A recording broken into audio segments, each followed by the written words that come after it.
Hello students, welcome to the best coaching classes. आज हम इस वीडियो में बजटिंग एंड बजटरी कंट्रोल के अंदर प्रैक्टिकल क्वेश्चन स्टार्ट लेंगे। लास्ट वीडियोस में मैंने इनके थ्योरी पार्ट कवर कर दिए थे। आज हम प्रैक्टिकल पोर्शन स्टार्ट लेंगे। सो स्टार्ट करते हैं विद इलस्ट्रेशन नंबर 1, जिसमें आपको सेल्स बजट जो है प्रिपेयर करना है। ठीक है, सो जो इन्फॉर्मेशन गिवन है हम उसको पहले स्टडी कर लेते हैं। Company manufactures two type of products, that is A और बी। यानी कि कंपनी जो है वो दो तरह के प्रोडक्ट्स में डील करती है, जिसमें प्रोडक्ट ए है और प्रोडक्ट बी है। जो उन्हें वो सेल करती है वो दो जगह सेल करती है, दो मार्केट्स में। एक है अम्बाला मार्केट और एक होती है पंचकूला। ठीक है, following information is given for the current year. आपके पास बजटेड सेल गिवन है और एक्चुअल सेल गिवन है। ठीक है, सो बजटेड सेल मीन्स जो करंट ईयर के उन्होंने बजट प्रिपेयर किया होगा और एक्चुअल में जितना हुआ वो भी गिवन है। देन आपके पास जो इन्फॉर्मेशन गिवन है वो है कि मार्केट स्टडीज़ रिवील, जो मार्केट की स्टडी की गई तो रिवील हुआ कि that product A is popular as it is under priced, क्योंकि वो पॉपुलर है। ठीक है, it is observed that if its price is increased by 1 it will get ready market. तो ये एनालाइज किया गया कि अगर उसमें 1 रुपया बढ़ा भी दिया जाए प्राइस को, तब भी वो जो है मार्केट में ईजीली जो है स्टे कर जाएगा। ठीक है, on the other hand product B is over priced, और फिर एनालाइज किया गया कि प्रोडक्ट बी का जो प्राइस है वो ऑलरेडी ज़्यादा है, तो market could absorb more sales. Market में ज़्यादा सेल्स बढ़ सकती हैं अगर उसका प्राइस जो है 20 कर दिया जाए। क्या कर दिया जाए? 20 कर दिया जाए। The management has agreed to give effect to the above prices. फिर मैनेजमेंट ने डिसाइड किया कि ठीक है, यही करेंगे।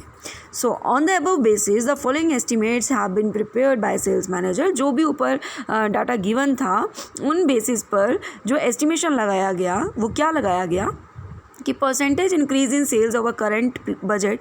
आपकी परसेंटेज जो है बढ़ जानी चाहिए बजट फॉर फ्यूचर के लिए। ठीक है, कितनी अम्बाला और पंचकूला की सेपरेट गिवन है और प्रोडक्ट ए और प्रोडक्ट बी दोनों की गिवन है। ठीक है, और साथ में बोला कि एडवर्टीज़मेंट करवाने की वजह से सेल में और इंक्रीमेंट हो सकता है, मतलब सेल और बढ़ जाएगी। और एस्टिमेशन है कि कितनी बढ़ जाएगी प्रोडक्ट ए और बी अम्बाला एंड पंचकूला की यूनिट्स में गिवन है। अब आते हैं कि सेल्स बजट तैयार कैसे करना है। सबसे पहले तो आपके पास देखिए बजटेड सेल गिवन थी और एक्चुअल सेल गिवन थी। ठीक है, आप इसीलिए क्वेश्चन में 3 कॉलम तैयार कर लें। एक तो बजट फॉर करंट पीरियड, एक आप कर लें एक्चुअल जो हुआ, और एक budget for future, because future के लिए भी डाटा गिवन है कि कैसे कैसे किया जाएगा। ठीक है, सो आप एक बात और नोट करें, आपके पास जो अम्बाला में ए प्रोडक्ट की जो हमारी बजटेड सेल थी वो थी 400 यूनिट्स एंड जो एक्चुअल सेल्स थी वो थी 500 यूनिट्स। पर एस्टिमेट लगाया जा रहा है कि फ्यूचर के बजट में 10% जो है वो इंक्रीज़ होगी हमारी सेल्स। ठीक है, तो जो बजट बनाया गया था 400 यूनिट्स का, यानी कि उसमें 10% जो है वो बढ़ेगा। तो सबसे पहले आप चेक कर लीजिए कि आपके कितनी यूनिट्स जो है फ्यूचर में सेल होने वाली हैं। सो प्रोडक्ट ए की आप चेक करेंगे, 10% बढ़ाएंगे तो वो बन जाएगी 440।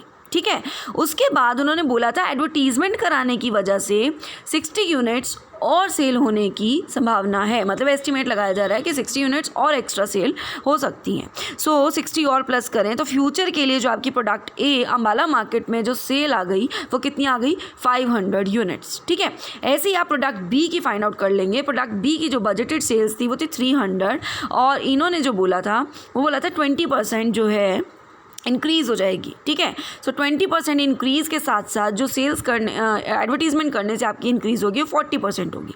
सो पहले 20% प्लस कर लीजिए, देन 40, आप लास्ट में देख सकते हैं कि 400 यूनिट्स आपकी आ गई है। ऐसे ही आप पंचकूला की भी फाइंड आउट कर लेंगे। ये जो यूनिट्स आपने फाइंड आउट करी, ठीक है, ये आपकी फ्यूचर के लिए होंगी। Is it clear? अब चलते हैं कि आपके पास जो बजटेड और करंट सेल्स का डाटा गिवन था आपको वो कैसे पुट करना है। देखिए बजटेड सेल जो आपके पास गिवन थी 400 unit at the 9 rupees per unit, आप जो है उसे अकॉर्डिंग टू 9 आप मल्टीप्लाई करके अपनी वैल्यू फाइंड आउट कर लेंगे। ठीक है, और एक्चुअल सेल भी आपके पास गिवन थी 500 इंटू 9 करेंगे तो आपके पास 500 इंटू 9 एक्चुअल सेल भी आ जाएगी। अब आपको इतनी बात पता है कि फ्यूचर में जो क्वांटिटी अभी आपकी आई थी वो कितनी आई थी? 500 यूनिट प्रोडक्ट ए, और जो सिटी है वो अम्बाला की। 500 यूनिट आई थी। अभी क्वेश्चन में एक बात और हुई थी कि जो ए प्रोडक्ट है उसका प्राइस क्या कर देना चाहिए, 1 रुपी बढ़ा देना चाहिए। पहले इसका प्राइस कितना है, ₹9, अभी कितना हो जाएगा, ₹10। I hope is it clear. ठीक है, सो नेक्स्ट आपके पास आएगा ऐसे ही जो पंचकूला है उसमें रेट हो गया था 20 फ्यूचर का, पहले था 21। ठीक है, सो आप जो फ्यूचर में पंचकूला का रेट लेंगे दैट इज़ 20। ठीक है, और डाटा जो आपके पास बजटेड एंड एक्चुअल दिया था वो तो आपको एज इट इज़ लेना पड़ेगा। फ्यूचर के लिए जो हमारी क्वांटिटी थी वो हम पहले ही फाइंड आउट कर चुके हैं, और प्राइस कितना लेना है। इन केस ऑफ अम्बाला प्रोडक्ट ए आपको लेना है ₹10, और पंचकूला में भी जो प्रोडक्ट ए है ₹10, क्योंकि 1 रुपीज़ इंक्रीज़ हुआ था। ठीक है, और in case of product B in both cities you have to take price ₹20। ठीक है, क्योंकि ऐसा मैनेजमेंट ने एग्री किया था। होप आपको क्वेश्चन क्लियर है और आपका ये सेल्स बजट तैयार हो जाएगा। ठीक है, नेक्स्ट क्वेश्चन पे आते हैं। नेक्स्ट क्वेश्चन है, ABC कंपनी 2 वैरायटीज़ में मतलब मैन्युफैक्चरिंग करती है, प्रोडक्ट ए और product B. Sales department of the company has 3 departments in different area of the country. जो सेल्स डिपार्टमेंट है उनके 3 डिफरेंट एरियाज़ हैं कंट्री में। The sales budget for the year ending 31st December 2014 were product A department X, department Y और department Z के आपके units given हैं, और प्रोडक्ट बी में भी डिपार्टमेंट एक्स, वाई और जेड के यूनिट्स गिवन हैं। ठीक है, सेल्स प्राइस जो आपको बोला गया है वो बोला गया है ₹3 एंड 1.20 इन ऑल डिपार्टमेंट्स। ठीक है, मतलब प्रोडक्ट ए का आपका जो सेल प्राइस है वो ₹3 है, एंड प्रोडक्ट बी का जो आपका सेल प्राइस है वो 1.20 इन ऑल डिपार्टमेंट्स। ठीक है, अब आप नीचे देखिए इन्फॉर्मेशन और गिवन है क्या। It is estimated that by 4 sales promotion जब की जाएगी तो सेल जो प्रोडक्ट बी की है डिपार्टमेंट एक्स की वो बढ़ जाएगी, इंक्रीज हो जाएगी। कितनी, 1,75,000।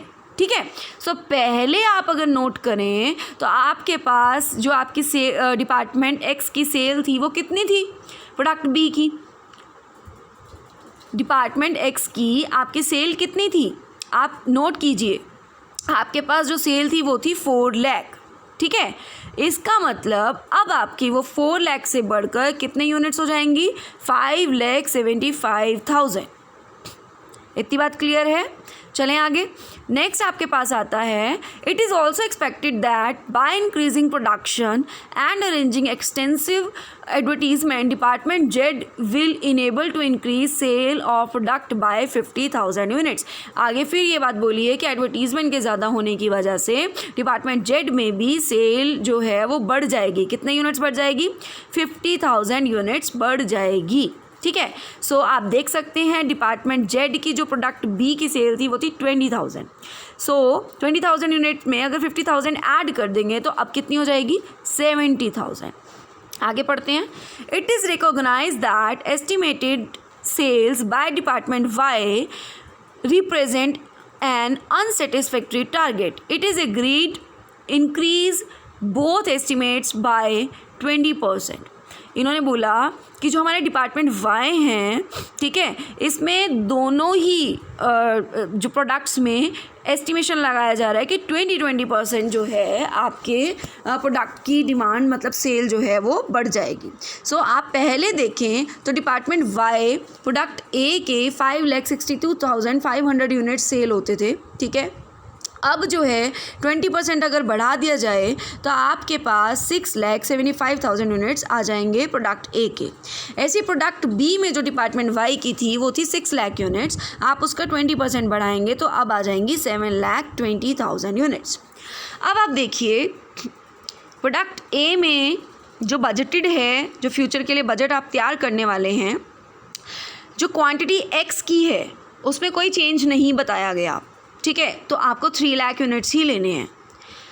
वाई में हमने चेंज करके जो यूनिट्स फाइंड आउट किए वो किए 6,75,000। ठीक है, जेड प्रोडक्ट्स के जेड प्रोडक्ट्स में भी कोई चेंजेस नहीं बताए थे, तो आपको सेम ही लेने हैं, दैट इज़ 1,80,000। प्रोडक्ट बी की बात करें तो आपके पास चेंजेस बताए गए थे और चेंजेस के अकॉर्डिंग जो प्रोडक्ट जो एक्स डिपार्टमेंट का निकल रहा था वो यूनिट्स निकल रहे थे 5,75,000। जैसा कि अभी हमने देखा कि 4 लाख में 1,75,000 इंक्रीज़ हो गए थे, ठीक है। और वाई के भी आपने फाइंड आउट किए, दैट इज़ 7,20,000, ये आपके यूनिट्स। एंड 50,000 जेड में बढ़ गए थे डिपार्टमेंट में, तो वो आपके टोटल हो गए 70,000। और आपको जो सेलिंग प्राइस पर यूनिट लेना है वो प्रोडक्ट ए के केस में 3 रुपीज़ लेना है हर डिपार्टमेंट का, एंड प्रोडक्ट बी के केस में 1.20 लेना है। इट मीन्स आपको यहाँ पर यूनिट्स को 3 रुपीज़ से मल्टीप्लाई करना है एंड प्रोडक्ट बी में 1.20 से मल्टीप्लाई करना है। लास्ट में आपको टोटल कर देना है, मतलब प्रोडक्ट ए का प्रोडक्ट बी का टोटल करेंगे तो आपके पास टोटल अमाउंट आ जाएगी और लास्ट में आप तीनों डिपार्टमेंट्स का ग्रैंड टोटल भी कर सकते हैं। होप आपको ये क्वेश्चन क्लियर है। नेक्स्ट चलते हैं। A company manufactures 3 products A, B or C and sells them through 4 divisions: North, South, West and East. Sales budget for the current year based on the estimates of the sales division manager were product A के आपके चारों जो आपके divisions के sales given है, product B के भी units given है एंड प्रोडक्ट सी के भी यूनिट्स आपको गिवन है। और बोला है sales price for all the 3 given है 10, 9 और 4, ठीक है। आपके पास ये तीनों के प्राइजेस गिवन है। नेक्स्ट बोला है एक्चुअल सेल्स जो करंट ईयर में हुई थी वो प्रोडक्ट ए, बी और सी के चारों डिविजन्स की आपको सेल्स गिवन है यूनिट्स में। आगे पढ़ते हैं। गिवन है a market study revealed, market में स्टडी की गई तो ये पॉइंट्स रिवील हुए कि that the facts that product A is popular among the customer and if it is price its price increased by ₹2 its sales would not be affected. ऐसा माना गया कि प्रोडक्ट ए की जो है मार्केट में वो पॉपुलैरिटी ज़्यादा है, अगर आप उसका रेट जो है ₹2 बढ़ा भी देंगे तब भी मार्केट में कोई इशू नहीं होगा, प्रोडक्ट इफेक्ट सेल्स इफेक्ट नहीं करेंगी। प्रोडक्ट बी जो है वो ऑलरेडी ओवर प्राइस्ड है, उसको ₹2 से घटाना पड़ेगा, ऐसी इन्फॉर्मेशन गिवन है। And product C is properly price, मतलब प्रोडक्ट सी में कोई चेंजेस करने की ज़रूरत नहीं है, ठीक है। ये आपके पास इन्फॉर्मेशन निकल के आई। इसका मतलब आपको जो बजट बनाना पड़ेगा उसमें आप प्रोडक्ट ए का प्राइस जो है ₹2 बढ़ा देंगे, प्रोडक्ट बी का प्राइस ₹2 कम कर देंगे एंड प्रोडक्ट सी में कोई चेंजेस नहीं करेंगे, ठीक है। नेक्स्ट देखते हैं। On the basis of above estimates it is expected that the percentage increase, अब लास्ट में ये भी बताया कि कितने कितने परसेंटेज इंक्रीज होने के चांसेस हैं, ठीक है, हर प्रोडक्ट में हर डिवीज़न के बताए हैं। It is also expected that there will be further push up in the sales if extensive advertisement, फिर वो कह रहा है कि एडवर्टीजमेंट ज़्यादा कराने की वजह से आपके परसेंटेज जो इंक्रीज सेल्स की होगी वो तो होगी ही होगी, उसके साथ साथ कुछ यूनिट्स में भी और इंक्रीमेंट भी होगा। जैसे कि हमने फर्स्ट क्वेश्चन में अभी परसेंटेज के साथ एडवर्टीजमेंट का भी इफेक्ट जो है प्लस किया था यूनिट्स का, वैसे ही आपको यहाँ फाइंड आउट करना है, ठीक है। तो सबसे पहले बजट और actual, budget for the current year और एक्चुअल का डाटा जो गिवन है पहले वो उठाते हैं, ठीक है। देखिए 21,000, 10,000, 5,000, 16,000 आपको ये चारों यूनिट्स जो है लेनी है। इन सब का रेट था 10 से क्या कर देना मल्टीप्लाई। ऐसे ही आपको एक्चुअल में देखना है 23,000, 12,000, 17,000 और ये 6,000, ठीक है। आपको ये चारों लेने हैं और इनका जो प्राइस है वो 10 रुपीज़ है प्रोडक्ट ए का। ऐसे ही आपको प्रोडक्ट बी और सी के भी करंट पीरियड और एक्चुअल सेल्स जो हैं एज इट इज़ निकाल लेनी है, कोई इशू नहीं है। फ्यूचर के लिए बजट तैयार करते हैं, ठीक है। फ्यूचर के लिए आप देखें तो आपके पास जो बजट था प्रोडक्ट ए का नॉर्थ साइड का वो था क्वांटिटी में 21,000 और आपने ये नोट किया कि 10% जो है वो इंक्रीज़ हो गया है ना। सो 21,000 का 10% आप बढ़ाएंगे तो 2100 निकलेगा।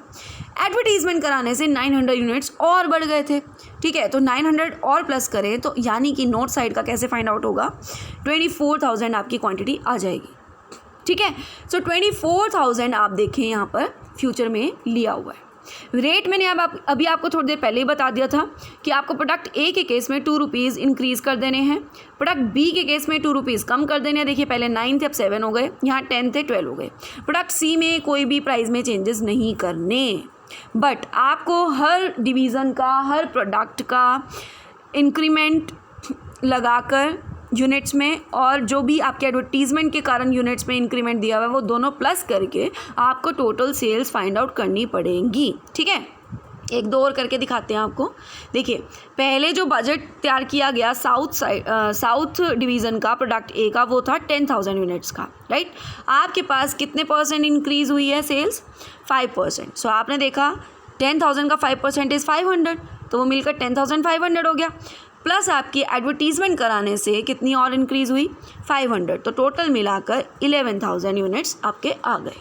ऐसे ही आपको सारी इन्फॉर्मेशन गिवन है, आपको परसेंटेज ऐड करते जाना है और अपनी एडवर्टीज़मेंट की वजह से जो सेल्स इंक्रीज़ हुई है वो आपको ऐड करते जाना है, आपके पास यूनिट्स आ जाएंगे। होप आपको ये क्वेश्चन क्लियर है और हो जाएगा, बहुत ईजी है। आप एक बार प्रैक्टिस कीजिएगा, आपको समझ आ जाएगा। ठीक है, चलें नेक्स्ट आपके पास है इलस्ट्रेशन नंबर 4।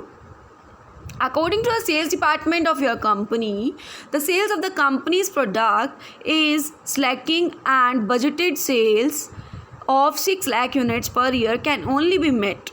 तभी पूरी हो पाएगी ये सेल्स की, जो भी आपने पर ईयर निकाला हुआ है कि इतना सेल हो जाएगी, अगर आप ट्रेड डिस्काउंट जो है 25% से बढ़ाकर कितना कर देते हैं? 30%। कहते हैं अगर डिस्काउंट आपने 35% कर दिया तो सेल्स आपकी 20% और बढ़ जाएंगी। ठीक है, तो which the production capacity exist. ठीक है, मतलब 20% और बढ़ जाएंगे। Indicate which of two alternatives are profitable, मतलब इनमें से कौन सा ज़्यादा प्रॉफिटेबल है, ये आपको फाइंड आउट करना है। ठीक है, और रिटेल प्राइस जो प्रोडक्ट का है वो है 10 rupees and cost of production जो है वो टोटल 6 आती है, जिसमें से 4 वेरिएबल है। तो सबसे पहले हम 2 कॉलम तैयार कर लेते हैं। एक करते हैं जहाँ पर आप 30% डिस्काउंट देंगे, एक करते हैं जहाँ आप 35% डिस्काउंट देंगे। जहाँ आप 30% डिस्काउंट देते हैं, आपके पास क्वेश्चन में यूनिट्स गिवन थे 6 लाख, और जहाँ आप 35% देते हैं, आपको ये क्वेश्चन में गिवन था कि 20% आपका इंक्रीज़ हो जाएंगे सेल्स। ठीक है, तो 6 लाख का 20% जब आप इंक्रीज़ करते हैं तो वो यूनिट्स निकल के आते हैं 7,20,000। ठीक है, सबसे पहले यूनिट्स आपको क्लियर हो गए। ठीक है, अब आप देखें 10 रुपीज़ जो है आपके पास प्रोडक्ट की वैल्यू गिवन थी। ठीक है, सो 10 रुपीज़ के अकॉर्डिंग ये बन गए 60 लाख के और ये बन गए 72 लाख। ठीक है, 30% यहाँ डिस्काउंट दे दीजिए, 35 यहाँ दे दीजिए। डिस्काउंट के बाद आपके पास अमाउंट आ जाएगी। उसके बाद आपने नोट किया होगा आपके पास जो वैल्यू है फिक्स्ड और वेरिएबल के मिलाकर 6 रुपीज़ है जो खर्चा आया cost of production, and 4 rupees उसमें से वेरिएबल है, यानी कि 2 रुपीज़ फिक्स्ड है, 2 रुपीज़ फिक्स्ड है। ठीक है, सो 6 lakh into 2 that is 12 lakh. अब 2 रुपीज़ फिक्स्ड है बेटा, जितनी मर्जी यूनिट्स बढ़ा लीजिए वो प्राइस सेम ही रहेगा। ठीक है, और रिमेनिंग 4 रुपीज़ वेरिएबल थे, तो 6 lakh into 4 that is 24 lakh and 7,20,000 into 4 that is 28,80,000। ये आपकी कॉस्ट ऑफ प्रोडक्शन आ गई। ठीक है, अब आप नोट कीजिए सेल्स आपकी 42 लाख है, प्रोडक्शन आपकी कॉस्ट ऑफ प्रोडक्शन आपकी 36 लाख है, तो आपका प्रॉफिट कितना हुआ? 6 लाख। और 35% डिस्काउंट के केस में चेक कर लेते हैं, आपकी सेल्स हैं इतनी, प्रोडक्शन की कॉस्ट आई इतनी, आपको अगेन कितना प्रॉफिट हुआ? 6 लाख। तो आप क्या कहेंगे, दोनों में से कौन सा प्रॉफिटेबल है? दोनों सेम है, दोनों से प्रॉफिट सेम हो रहा है, आप कोई भी चूज़ कर सकते हैं। ठीक है, इज़ इट क्लियर? होप आपको ये वीडियो पसंद आई। प्लीज़ पसंद आई तो लाइक कीजिए, शेयर कीजिए, चैनल सब्सक्राइब कर लें, साथ ही साथ बेल आइकन क्लिक कर लें ताकि आने वाले वीडियोस के अपडेट्स मिलते रहें। अगर आप चाहते हैं कि आगे भी प्रैक्टिकल क्वेश्चंस पर ऐसी वीडियोस आती रहें तो प्लीज़ प्लीज़ प्लीज़ जो है वीडियो को शेयर करें। Thank you and have a nice day.